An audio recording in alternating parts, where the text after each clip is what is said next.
So welcome to the chemistry with Sachin. बेटा part 2 में आ जाते हैं हम सेक्शन बी के। सेक्शन बी में पार्ट 2 हमने पार्ट 1 देख लिया है। पार्ट 2 में आ जाते हैं जिसमें हम सेट 2 की बात करेंगे। यहाँ पर देख लीजिए आप, सेट 2 है।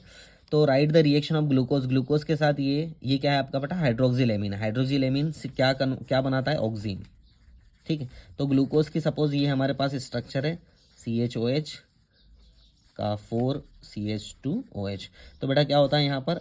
NH2OH। तो सिर्फ इस पोजीशन पे क्या हो जाता है? इस पोजीशन पे यहाँ पर चेंज हो जाता है, CH डबल बॉन्ड NOH लग जाता है, बाकी की सेम होती है। इसी को हम क्या बोलते हैं? ऑक्सीन बोलते हैं। बस इस पोजीशन पे यहाँ पर चेंज करना होता है।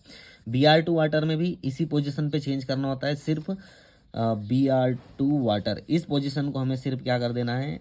ऑक्सीडाइज कर देना है, COOH, बाकी का जो हो जाता है सेम। समझ गए? इसी को हम बोलते हैं ग्लूकोनिक एसिड। बेटा ग्लूकोनिक एसिड। तो हाइड्रोक्सिल एमीन से ऑक्सीन बना और Br2 वाटर से ऑक्सीडेशन होकर ग्लूकोनिक एसिड बना। यहाँ पर ये दोनों रिएक्शन आपको लिखने दी। Complete and balance the following equation. ये तो याद करना पड़ेगा आपको बेटा। हीट, तो हीट जब भी होती है तो वो फिर K2MnO4 और MnO2 में क्या हो जाता है? चेंज हो जाता है, और वाटर यहाँ से ऑक्सीजन यहाँ से निकल जाएगा।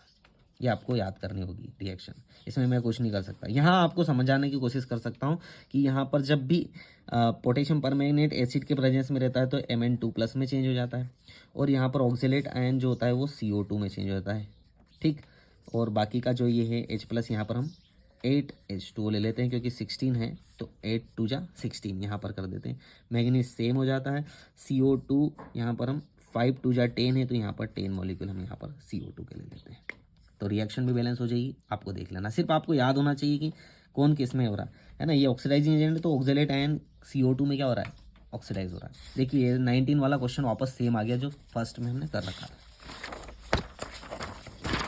अब ठीक है, ये विच halogen compound in the pair of will react faster? SN1 reaction में पता है SN1 रिएक्शन क्या करती है बेटा? प्राइमरी, सेकेंडरी और टर्शरी। प्राइमरी पहले आ जाता है, तो देखते हैं हम, सॉरी टर्शरी, सॉरी सेकेंडरी और प्राइमरी।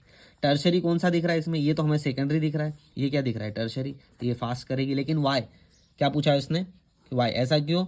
तो बेटा tertiary carbocation is more stable because of the greater electron donating group. ये तीन तरफ से क्या दे रहे हैं? इलेक्ट्रॉन डेंसिटी दे रहे हैं। यहाँ दो ही तरफ से इलेक्ट्रॉन डेंसिटी आ रही, इस वजह से ये जो कार्बोकेटाइन बनेगा इसका, है ना, इस alkyl halide, tertiary alkyl halide का कार्बोकेटाइन बनेगा, वो मोर स्टेबल रहेगा। इसीलिए ये SN1 रिएक्शन क्या करती है, इसमें ये वाला मॉलिक्यूल फास्ट रहेगा। Why is the dipole moment of chlorobenzene lower that of cyclohexyl chloride? कोई बात नहीं, साइक्लोहेक्साइल क्लोराइड की हम बात करते हैं तो दोनों ही देख लेते हैं। यहाँ पर हम बेंजीन बना लेते हैं, बेंजीन के ऊपर क्या आ जाता है? Cl, और यहाँ पर हम बनाते हैं साइक्लोहेक्साइल, यहाँ CH2 और फिर क्लोरीन आता है। तो देखो यहाँ CCl बॉन्ड, यहाँ C और Cl बॉन्ड, और यहाँ C और Cl। यहाँ का जो C है वो sp2 हाइब्रिडाइज है, यहाँ का C है जो sp3 हाइब्रिडाइज।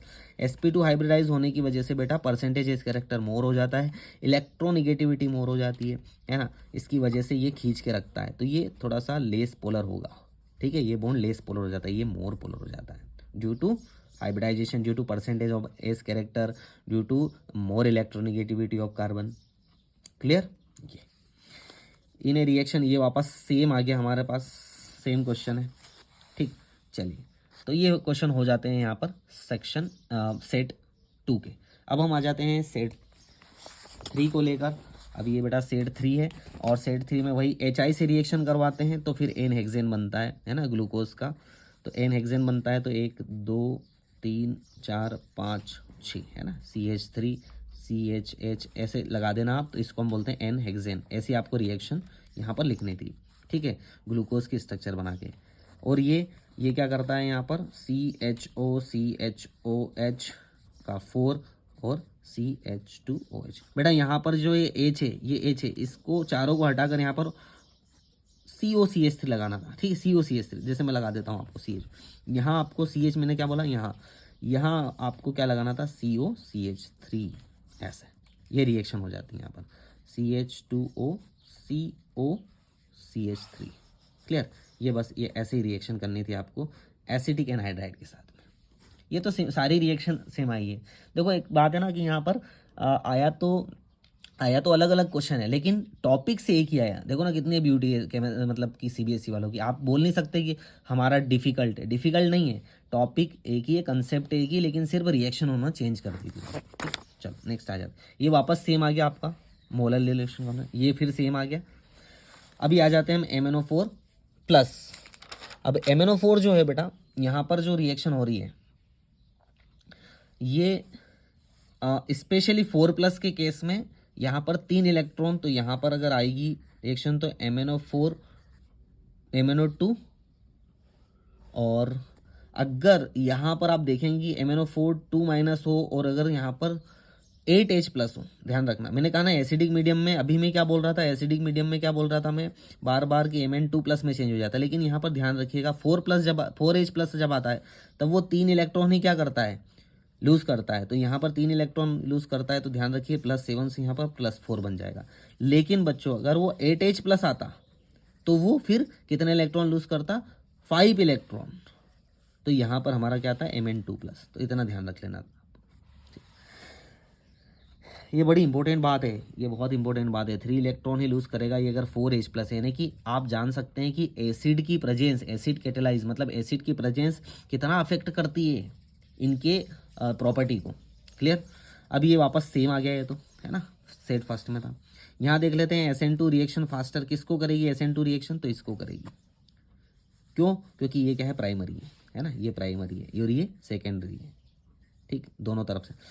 क्यों फास्ट करेगी, वाई रीजन, इसका स्टेरिक हिंड्रेंस है कि यहाँ पर स्टेरिक हिंड्रेंस ज़्यादा लगेगा, जो अटैकिंग ग्रुप है उसको यहाँ पर ज़्यादा स्टेरिक हिंड्रेंस फील करेगा, यहाँ पर ये कम फील करेगा क्योंकि एक ही तरफ बल्कि ग्रुप है, यहाँ दो तरफ बल्कि ग्रुप है। Clear. Why does the presence of nitro groups at ortho and para positions in हेलोएरिन्स increase their reactivity. Simple बात है, NO2 क्या है, NO2 ग्रुप क्या है, इलेक्ट्रॉन विड्रॉइंग ग्रुप है।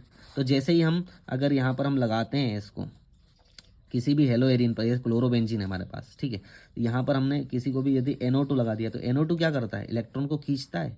इलेक्ट्रॉन को खींचेगा तो इलेक्ट्रॉन डेंसिटी क्या करेगा, रिंग में से कम करेगा, डिक्रीज करेगा। जैसे ही इलेक्ट्रॉन डेंसिटी कम हुई, रिंग में इलेक्ट्रॉन डेंसिटी कम हुई, तो यहाँ पर कौन अटैक कर सकता है, न्यूक्लियोफाइल। न्यूक्लियोफाइल इसीलिए न्यूक्लियोफाइल अटैक करेगा तो न्यूक्लियोफिलिक सब्स्टिट्यूशन रिएक्शन तो होगी ना, ये क्या लिखा, न्यूक्लियोफिलिक सब्स्टिट्यूशन रिएक्शन। सो यहाँ तक थे हमारे दोनों सेट मैंने इसमें बता दिए और पहला सेट उसमें बता दिया। So thank you so much for watching and अगले सेक्शन के लिए बने रहिए हमारे साथ। Bye bye.